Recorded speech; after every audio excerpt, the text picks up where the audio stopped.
bit more established artist that also dropped a record, first one in 5 years. Sharon Van Etten, Remind Me Tomorrow.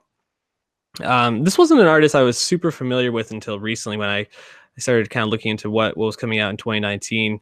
I went back and started listening to some of her records. She's I think a very competent and very skilled artist, but not one that I think I would have been too excited for.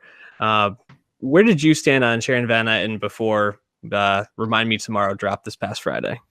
Yeah, I was more familiar with her as being that indie artist who was cast in the Netflix show The OA, as Mm. well as someone who performed briefly on Twin Peaks: The Return, the third season in 2017. Not Ah, familiar with her music. And upon listening to this, that makes sense to me. yeah.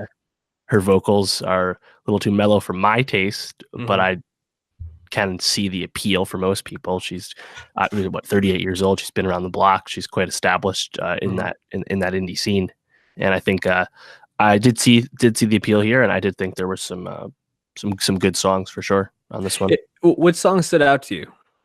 Let's see, what was it? 17, Yeah. Comeback Kid, which I believe are both lead singles. Yep. Um, No One's Easy Love, I think was called. Uh, Memorial Day. Yeah, there's some good songs on there.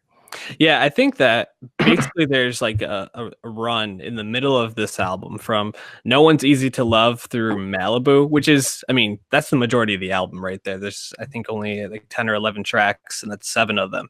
But those are just a really strong run where she brings a lot of different sounds into her Yes. music. And, unlike like Waxahachie, which is a much more classical, like, piano, acoustic guitar, like just gonna keep it basically to the basics. She pulls in a lot of different elements. She adds a lot of Mhm. synths, a lot of texture.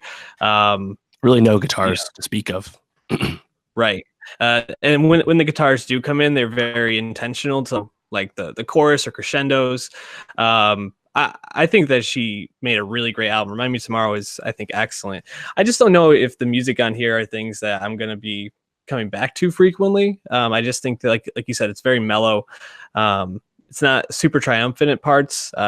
17 is probably the one that I Yeah. liked the most from this. Is definitely the standout. But like you mentioned, Comeback Kid, and like I said, Malibu also I thought was really good.